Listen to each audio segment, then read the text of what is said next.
Lixhomile kakhulu izinga lentswela-ngqesho kweli. Inani labantu abangaphangeliyo lixhumele kutsho ku-7.2 million xa kuthelekiswa nekota yokuqala ka-2020.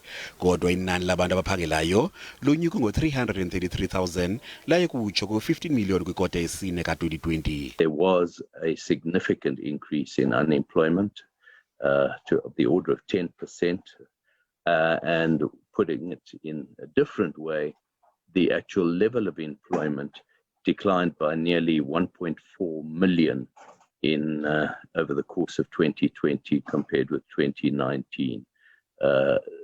Most of those, a high proportionate of those jobs, relative. Inani labantu abangasavukiyo kuyofuna imisebenzi lonyukelayo kutsho ku-1.1 million.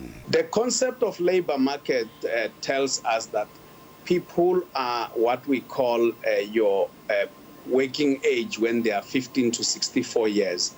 And the labor force participation rate means that you can either be employed or unemployed.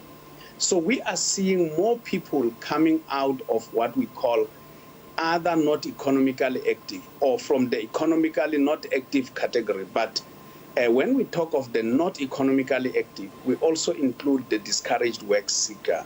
So we are seeing a lot more people coming out of that to be either employed or unemployed.